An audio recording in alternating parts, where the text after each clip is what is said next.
कि पाकिस्तान की इस हार का जिम्मेदार कौन है? क्या वो सिर्फ बाबर आजम है?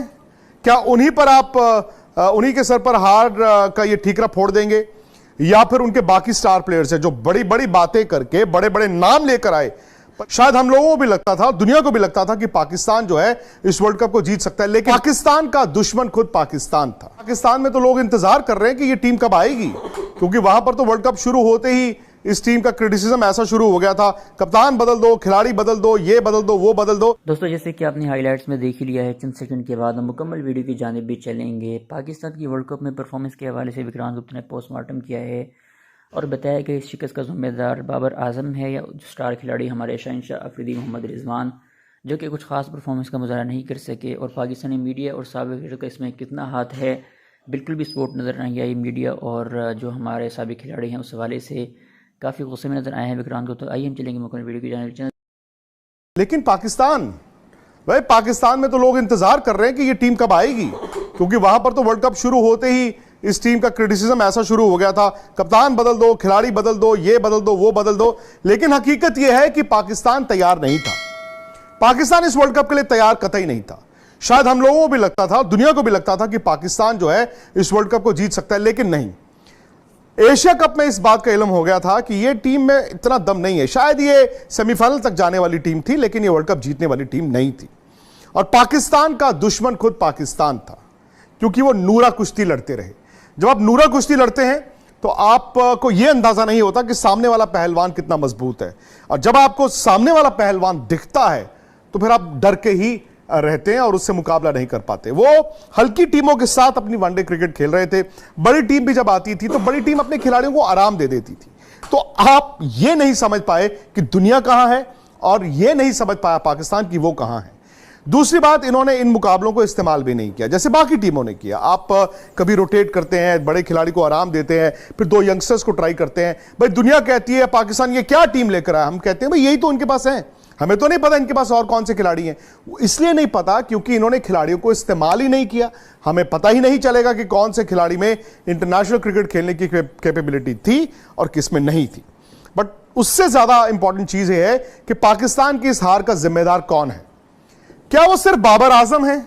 क्या उन्हीं पर आप उन्हीं के सर पर हार का ये ठीकरा फोड़ देंगे, या फिर उनके बाकी स्टार प्लेयर्स हैं जो बड़ी बड़ी बातें करके बड़े बड़े नाम लेकर आए, पर इस वर्ल्ड कप में काम ऐसा नहीं किया जहां पर वो अपनी टीम को वर्ल्ड कप छोड़िए मैच भी नहीं जिता पाए।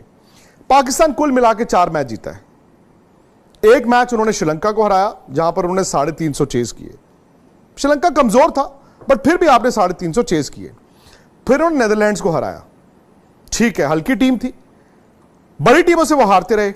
फिर उनके हाथ बांग्लादेश लगा। बांग्लादेश और इस मुकाबले में यह था कि ज्यादा खराब जो खेलेगा वो हार जाएगा, वो बांग्लादेश हार गया। फिर वो न्यूजीलैंड का एक मैच अच्छा जीते, जहां पर वो 400 खाने के बाद उन्होंने छोटे मैच में डकवर्थ लुइस में जाके वो मैच जीत लिया। कोई फखर जमान, इवन बाबर आजम। अब सवाल यह है कि वो इंग्लैंड के मैच में आए थे कि 287 रनों के मार्जिन से जीतना है। तब मोमेंट इंग्लैंड ने टॉस जीता, कहा जी हम पहले बैटिंग कर रहे हैं। पाकिस्तान वहां पर खत्म हो चुका था। मैं पहले भी कहता था कि 287 रन छोड़िए, पाकिस्तान जीत तो ले, क्योंकि यह साफ था कि जब आपका कैंपेन इस तरह का चल रहा होता है तो आप बस दिन गिनते हैं कि चलो यार बस। और उनकी टीम बिखरी हुई थी। यह मैदान में भी दिख रहा था कि बाबर शायद उस दबाव को हैंडल नहीं कर पाए। एक तो हार का दबाव, और दूसरा शायद जो वर्ल्ड कप शुरू होते ही पाकिस्तान में जो कोरस शुरू हो गया पुराने खिलाड़ियों का, वो खिलाड़ी जो उनके साथ भी खेले थे, या मीडिया का हटा दो हटा दो हटा दो हटा दो, आसान नहीं होता। अब सवाल यह है कि बाबर ने रन बनाए 320। इस वर्ल्ड कप में वो टॉप 20 रन गेटर्स में नहीं है, जबकि उस वर्ल्ड कप में आए थे मुकाबला विराट कोहली का करने का, कि विराट बेहतर या बाबर, डिबेट ये था। अब बाबर के लिए कप्तान के तौर पर, बैट्समैन के तौर पर यह वर्ल्ड कप बड़ा जरूरी था। लेकिन कभी कभी क्या होता है कि आपकी एक जब आपका फील्ड खराब चले, यानी कि फर्ज कीजिए बैटिंग खराब चले, उसकी रिफ्लेक्शन आपकी कप्तानी में दिखती है, या आपकी कप्तानी खराब चले, आपकी टीम अच्छा नहीं कर रही, उसकी रिफ्लेक्शन आपकी बैटिंग में दिखती है। रिजवान ने भी कुछ नहीं किया। रिजवान ने पहले मैच में, वो श्रीलंका वाले मैच में जो ऐसा जबरदस्त 100 बनाया, उसके बाद उन्होंने कुछ नहीं किया।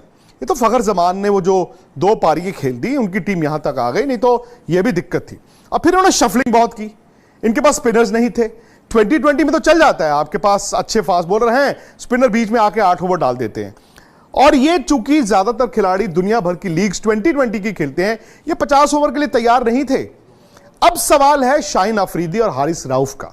नसीम शाह जब बाहर हुए तो भाई ये कहा गया कि क्या होगा, ये तिकड़ी आई थी भाई। नसीम शाह, शाहीन अफरीदी, हारिस रऊफ इस वर्ल्ड कप में आए थे कि दुनिया में इस तरह की तिकड़ी नहीं है। हम लोगों ने भी ये गलती की थी, उनको ओवर एस्टिमेट कर लिया था।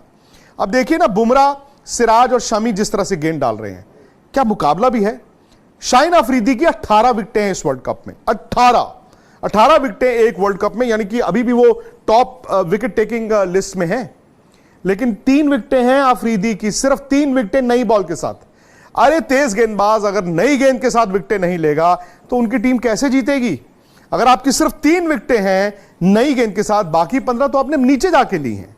और नीचे जाके विकेटों में आप क्या करते हैं भाई, आप 400 के बजाय आप 450 पे रोक लेते हैं। जिसने 450 बनाने थे उसको आप 360 पे रोक लेते हैं। लेकिन आप 260 पे तो टीम को आउट नहीं कर पा रहे हैं। हारिस रऊफ की पेस की बात होती थी, जितना तेज वो डालते थे उतना तेज उनकी पिटाई होती थी। कभी 26 रन आप पहले ओवर में खा रहे हैं, कभी 15 रन पहले ओवर में खा रहे हैं, कभी पहले ओवर में आपको 2 छक्के पड़ रहे हैं, कभी 4 चौके पड़ रहे हैं, कभी आप वाइडे कर रहे हैं। यार ये फास्ट बॉलर का काम नहीं होता। यहां पे इंडिया से कंपेयर करें, बुमराह और सिराज नया बॉल डालते हैं, मोहम्मद शमी जब वन चेंज आते हैं पहले ओवर में एक आउट कर देते हैं। हारिस रऊफ खोल देते थे, जो ऑलरेडी खुला होता था हारिस रऊफ उसको भी खोल देते थे। अब उसमें भी क्या कप्तान की जिम्मेदारी है क्या? शाहीन अफरीदी और हारिस रऊफ अगर नई गेंद पर विकेटें नहीं ले रहे, वो भी कप्तान की जिम्मेदारी है। Mohammad Wasim junior by default उनको खेलने को मिला, क्योंकि हसन अली को कभी खिलाते थे। मोहम्मद वसीम जूनियर ने आके एक इंपैक्ट बनाया है। इसका मतलब है पाकिस्तान के पास नीचे अच्छे फास्ट बॉलर्स होंगे, लेकिन क्या उनको तैयार किया जा रहा है? जो फैक्ट्री इनकी हुआ करती थी तेज गेंदबाजों की, क्या अभी भी वो फैक्ट्री चल रही है या फिर उस फैक्ट्री पर ताला लग गया है? स्पिनर्स तो बड़ी हैरानी की बात है, पाकिस्तान के पास है ही नहीं। पाकिस्तान अच्छे लेग स्पिनर्स भी निकालता था, पाकिस्तान के पास ऑफ स्पिनर्स होते थे। अब आप देख लीजिए, जो स्पिनर्स ने इस वर्ल्ड कप में गेंद डाला है पाकिस्तान की तरफ से, अगर आप 10 टीमें देखें, आई थिंक सबसे हल्के जो स्पिनर्स थे वो पाकिस्तान के पास थे। इनफैक्ट नेदरलैंड्स के आर्यन दत्त वो ज्यादा पेनिट्रेटिव थे, वो ज्यादा बेहतर स्पिनर थे। तो जब आपके पास सब कॉन्टिनेंट टीम होने के बावजूद इंडिया में आप आते हैं, फास्ट बॉलर आपके चल नहीं रहे, स्पिनर आपके पास है नहीं, आप वर्ल्ड कप कहां से जीतोगे? हां, यह जरूर है कि बाबर आजम की कप्तानी भी बहुत डिफेंसिव थी। मतलब बाबर ने ना वो अनइमेजिनेटिव कप्तानी की है कि कभी कभी कप्तान को ना मौके बनाने पड़ते हैं, बनते हैं और फिर आप उसको बुनाते हैं और फिर आप खोलते हैं वो छोटी सी खिड़की और फिर अंदर घुसने की कोशिश करते हैं। बाबर तो जब भी 15 मिनट उनकी जरूरत थी कप्तानी की, वो नहीं कर पाए। शायद बल्ले से उनके जो एशिया कप में रन्स ड्राई हुए नेपाल के 150 के बाद, वो एक रीजन हो सकता है। लेकिन मेरा यह भी अभी मानना है कि सिर्फ बाबर आजम की कप्तानी से ये वर्ल्ड कप नहीं हारे हैं। हां, बाबर आजम के रन ना बनना वो एक वजह है। 320 रन में 4 हाफ सेंचुरीज हैं। इसका मतलब वो उस तरह की बैटिंग नहीं कर पाए जहां पर उनकी टीम जीत सकती थी। रिजवान का भी वो 100 निकाल दें, कहां है रन? बाकी अब्दुल्ला शफीक प्रॉमिसिंग स्टार्ट, बिल्कुल फ्लॉप। इमामुल हक जो इस वर्ल्ड कप से पहले ये कह के आए थे कि पाकिस्तान की टीम से दुनिया डरती है, भाई उनको तो बीच वर्ल्ड कप में बाहर बिठाना पड़ा और उनको बाहर बिठा के फखर जमान ने आके रन बनाए हैं। तो पाकिस्तान के ना ऊपर से रन बनते थे, ना बीच में बनते थे और नीचे भी नहीं बनते थे। गेंदबाजी अगर इस साल की है तो मैं कहता हूं पाकिस्तान खुशकिस्मत है कि वो 5वें नंबर पर फिनिश किया है। वो इसलिए खुशकिस्मत है कि 5वें नंबर पर फिनिश किया है क्योंकि इंग्लैंड ने और भी टोला क्रिकेट खेली है। भाई इंग्लैंड अगर थोड़ा सा भी 2 मैच और जीतता तो सेमीफाइनल खेल रहा होता। सो ये खुशकिस्मती है पाकिस्तान की। वो ये कहेंगे अपने फैंस को कि देखिए जी हम 5 नंबर पर फिनिश किए हैं, बस इतनी सी एक और जीत हो जाती तो हम सेमीफाइनल में होते। नहीं, वो गलत है, वो झूठ है। ये टीम आखिरी 4 के लायक शायद थी, लेकिन एशिया कप में इस तरह डिरेल हुई कि एशिया में भी 4थे नंबर पर थी।